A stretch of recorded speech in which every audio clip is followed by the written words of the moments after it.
Hey guys, it's Julia here, and I have another video for you guys, which this is another package, which in this package, we have a Lenovo ThinkPad X1 Carbon Gen 1, and this has a 3rd Gen i7, and 8 gigs of RAM, and no SSD. And obviously, I had to pick this up because I've always wanted this laptop. I always wanted to get an X1 Carbon because I like how they're designed. I like the size of them. Anyway, sorry about that, got interrupted, but I really like the size of them. I like how thin they are, and it's just a really unique laptop to have in my collection. So I thought, you know, why not get one? And I saw one for a fairly reasonable price, so I picked it up. So this video, we're going to be checking it out and installing an OS on here. So, I can't install the OS today because unfortunately, I do not have the SSD for it. It doesn't come with an SSD, and from what I heard, these laptops take like some kind of special SSD, so I can't really do much with it at the moment. But this is the laptop, so honestly, overall inspection, it looks really nice, and it's really thin, and it's got the ports, so that's the plug, which I have one of those, thankfully, because I have another ThinkPad, and yeah, it's a little dirty, but I'm gonna end up cleaning this, because obviously this is dirty. Got the Lenovo sticker, it's got some sticker on there, I'm not sure why that's there. But you guys will see, we open it, and here it is. It even has the Windows 7 sticker, the i7 sticker, and it's in beautiful condition, honestly. And I really like the size of this laptop. So my plans for this ThinkPad is I was going to make it my Windows 7 laptop, because honestly, it's 3rd gen. This would make a perfect laptop for Windows 7. And I wonder if this actually has power. It might. No, it does not. Okay. I'm gonna grab a charger, but this should have power, hopefully. And obviously this isn't gonna have anything on it, but we can at least see if it turns on. Oh, it has a backlit keyboard even. You know, this is really cool. It's not gonna do anything. It's just gonna, yeah, it's just gonna go to the boot menu. There's nothing on here. Yeah. Okay, so there we have it, the laptop, with obviously no OS at the moment, which is fine. Anywho, that's my quick unboxing and overview. I'm not gonna really do anything with this laptop right now because I need to actually, you know, get the SSD so I can install it and stuff like that, which it's not here yet. So when that SSD is back, I will go ahead and do that. Okay, so we are back with this ThinkPad. It has been a little bit since I've recorded a video on this, so I want to give you guys some updates about this ThinkPad. So, for one, I mean, it looks nice. There's no screws, so it keeps doing this, and I need to figure out that because I either need to tape it down or I need to get some screws for it because the bottom panel has absolutely no screws, and it can easily get lifted up. I had to lift up like from the keyboard part, which you can do, and from here, when you do this, you could see you gotta be very careful because there's like a couple cords attached in here, and it's kind of hard to see, but like if I put a light on in here, you'll see there's a couple cords attached. So there's actually one cord attached right here. You got to be very careful when opening this laptop simply because of this cord right here.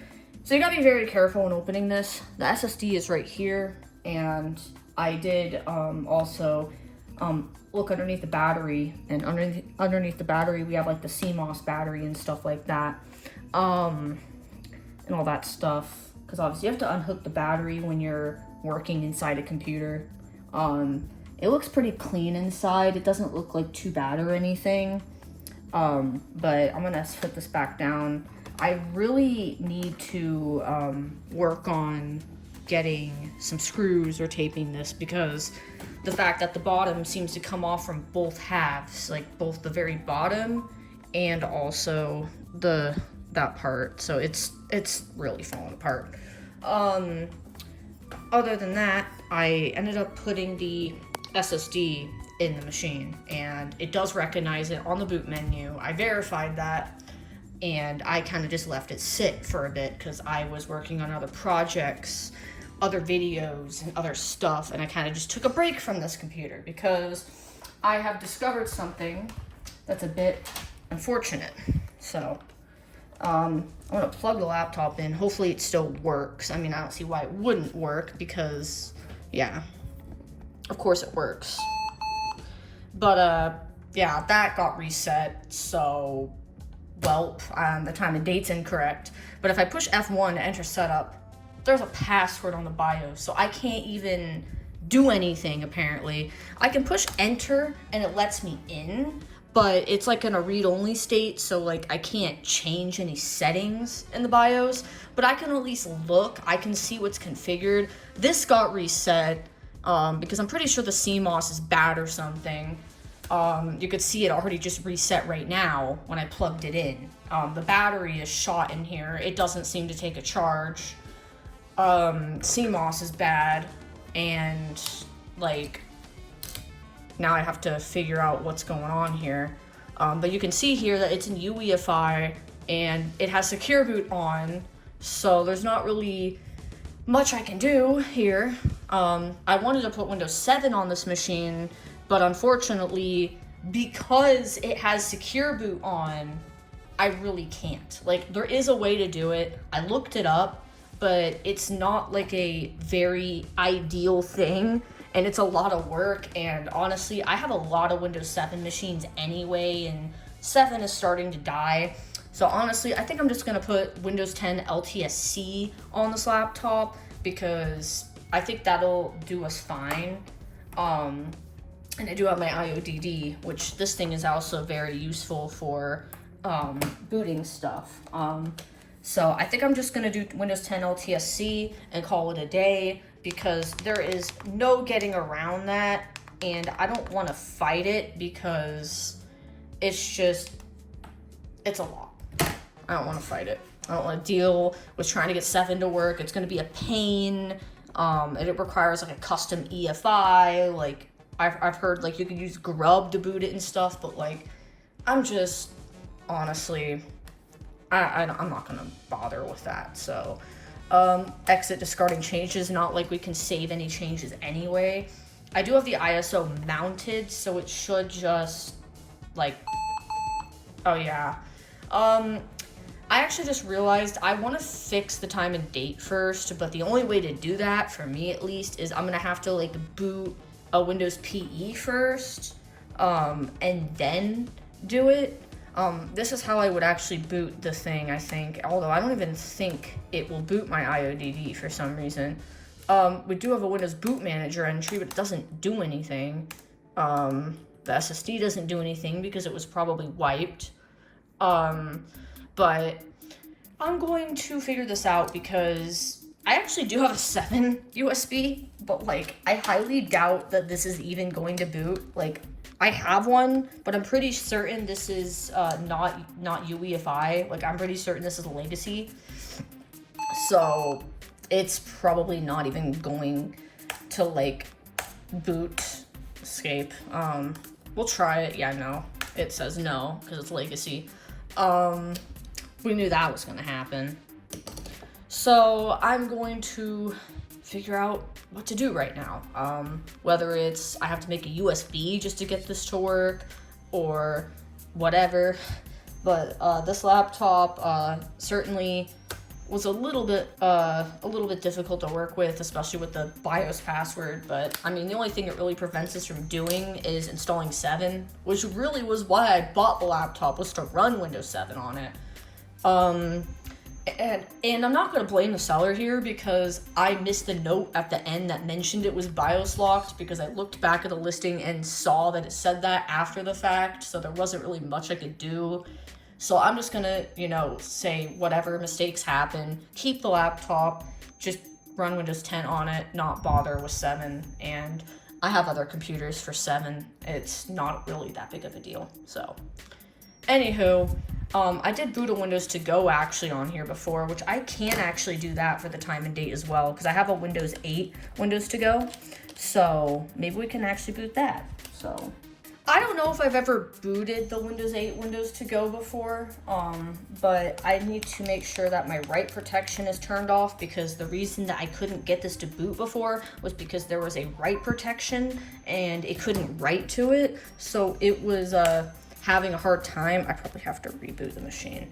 It was probably having like a hard time trying to boot. I can't, hold on. When you have write protection on, the major problem is that if you're trying to boot like a VHD or whatever, it just has problems. So I can't push F1 because I can't go to the BIOS. Oh, that's wonderful. After Windows tries the operating system or your PC failed to start, this is probably the VHD. Enter. I think it is. I think it literally just picked it up, which is interesting. But we could boot this and connect it to the internet or something and let it like adjust the time and date so that it's actually accurate. Which, I mean, I could install Windows 8, but like honestly, I think it's better just to do 10. 8's ending support. I don't even know what Windows 8 this is, if it's my more updated ISO or not. I don't even remember what I installed, I'm gonna be honest. I made this VHD like a long time ago and I don't even remember what it was, so it'll be quite interesting to see. I don't think this has ever been booted before. Yeah, getting devices ready. This has never been booted, which honestly, I'm probably gonna delete it after this anyway, because I actually plan to switch my IODD to use a larger drive, because this is using a 500 gig. I have a 1 terabyte laying around. I think that would be a better SSD to use because more storage, and I'm probably gonna start over on the VHDs completely start over and make like one that I can use across multiple, because the other one I set up, the 10 one, I did on my desktop when my computer was having some problems, and I thought I'd try Windows 10 on it for a bit to see how it ran, and it has like all the programs it would use, so I'd rather not use that on other machines personally, and I probably don't even have any intentions of using it on my desktop again, so I'm probably just gonna delete it and make a new one. But anyways, I'll be back in a bit. Okay guys, so I'm back. I booted the Windows to Go, connected it to the internet, made sure the time and date was correct and turned it back off. I'm gonna turn it back on and boot my Ventoy, which I might have actually screwed up the time and date again because I unplugged it, so I'm hoping that it's not like wrong again. What does that say? Validating. I couldn't even read, it shut off before I could. What the heck? Is it not booting now? I'm gonna just go to the boot menu. It's being stupid. I don't even know what the hell that said, but I'm gonna ignore it. Let's just boot it this way because I don't know what in the hell that message was. Hopefully it wasn't when I tried to boot this. And of course it is. Validating something data failed security policy violation. Oh. It's some sort of secure boot issue, and I can't disable secure boot, so I literally can't do anything about that because there's no way to disable it, so I'm probably gonna have to make an actual USB on this computer because it's being a pain and I have to literally disable secure boot, so yeah, I can't do that exactly. So I'm just going to come back to this later, make a USB, and get Windows installed, I guess. Alright, so we have our Windows 10 LTSC USB, so we're going to go ahead and boot this and install Windows 10 LTSC on. What was that? What was all of that? I saw it like say something weird and then do this. Is this the USB? Did it freeze? Maybe it does not like our USB. Something tells me. Let's go to F12 for the boot menu. I don't know why the camera's looking so weird. Let me see if I can fix that. Okay, here we go. It says a ton of stuff, and then it freezes. What is going on here? Okay, so for some reason this thing isn't booting. I'm going to go see what it was saying and look back at the video because something's wrong here.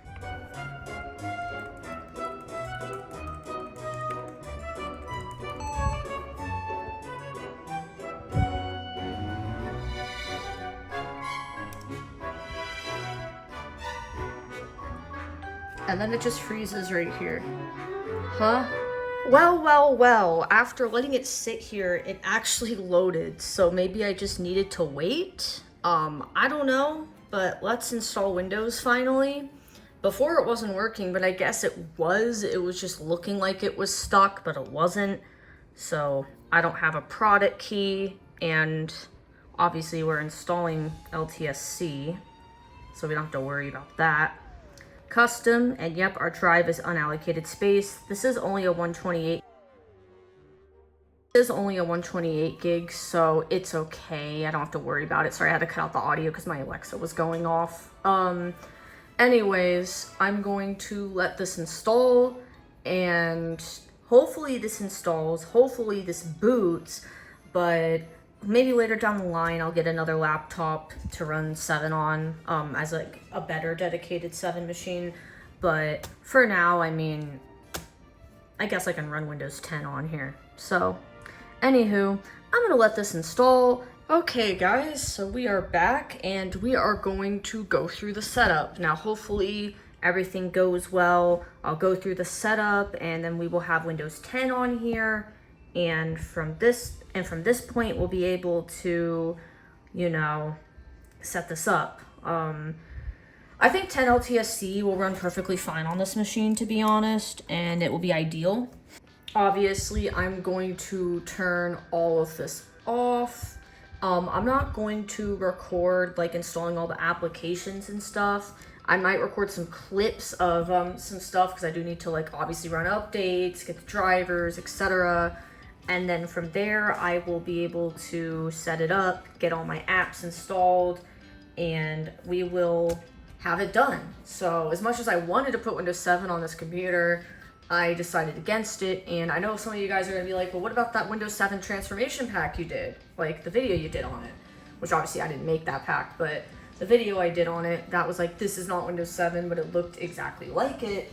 The reason why I'm not doing that is because I don't have another Start As Back license, and it uses Start As Back, and the trial is only 30 days. I don't want to buy another license on a computer I'm not really going to use often. I only have 3 licenses, and they're all being used right now, and I don't have any more. Now, I hope this isn't frozen because, oh no, it's not because the color is changing, but it looked like it might have been frozen or something.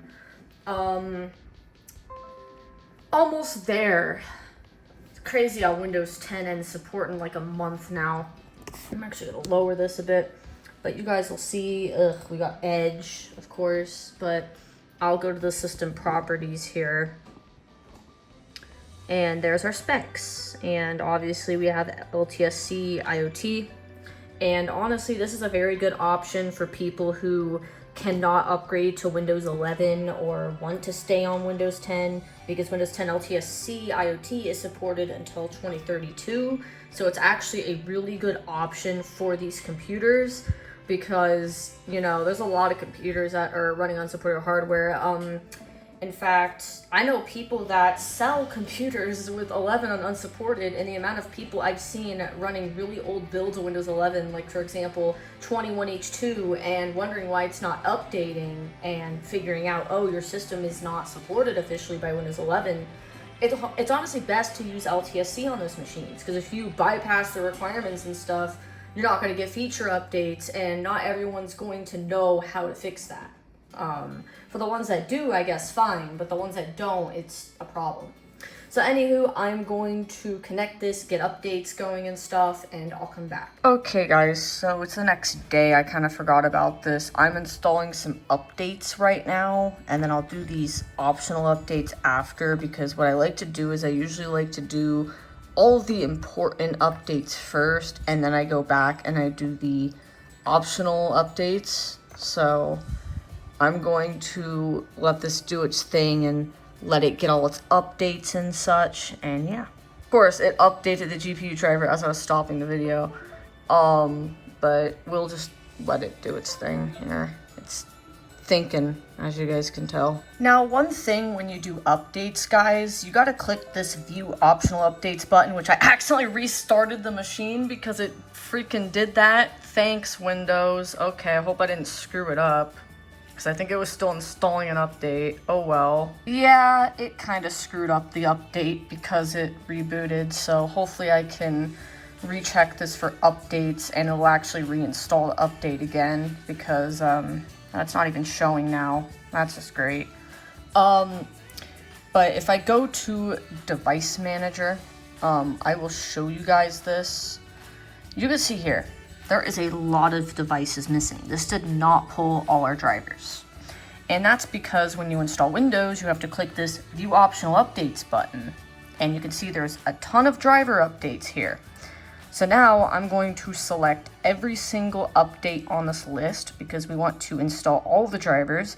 I don't know why Windows 10 does this. I think 11 doesn't do this as often. I think it's mainly a Windows 10 thing, but it doesn't seem to get all the updates on a clean install. And 11 might be affected too, but I would definitely check if you install 11 as well. You'd go to the advanced options and then you'd go, you'd go to advanced and then you'd go to optional updates on Windows 11, but on 10 it's that view optional updates thing. I don't know why Windows Update looks so broken at the moment. I'm gonna reopen it because it should not look like that. I think it just bugged out. Yeah, it did. Okay. So now we're actually installing all of these updates, and if we go back to our device manager here, you'll see that we'll actually get the drivers. So it'll start having like less and less of those drivers, and yeah. So I'm gonna let these install. Okay, so our update's finished. We're still missing 2 drivers, but it did get most. I can use like Snappy Driver Installer to try and get some of the other drivers, or I can install like Lenovo Vantage or something, probably one of their utilities, and get the drivers too. But Snappy might be easier, but I'll worry about that later and figure out what those drivers even are. But at this point, I am going to start setting up the machine, getting apps installed and stuff, and then I'll make our conclusion video. Okay guys, so I'm back after installing all my applications and configuring my settings, and I will show you guys the system properties again, which this is actually quite interesting, but it has the newer looking system properties that's like in Windows 11, and apparently they backported it to Windows 10. And you guys can see it has like, you know, all this stuff, and if I scroll down, yeah, it looks very similar to Windows 11. I did see this before, but you can see they actually fixed the version. It says 21H2. I know before it would like bug and say 2009 or something, but maybe that's on 22H2 that it does that. I don't know, but it's all correct on this, and it's all fully up to date and everything, and yeah. So let's check a couple things though. So I'm gonna open Crystal Disk Info so I can show you guys like the SSD's health. So when we open it, we do have a SanDisk 128 gig. It is at 95% health, and you guys will see the total reads and writes. It's kind of a lot. There's more reads than writes. There's 11 terabytes and then 8 terabytes here. But you guys will see I'll make this. But yeah, if you guys are interested, you guys can look at all the stuff, which it's actually recommended to change a setting to be able to see this properly, which I already did it, but you'd go to Function, Advanced Features, Raw Values, and set it to 10 DEC, so that way it's human readable and you can actually see the values here of all the stuff, which every drive is going to have its own values. I've noticed they always vary, and sometimes the names vary even.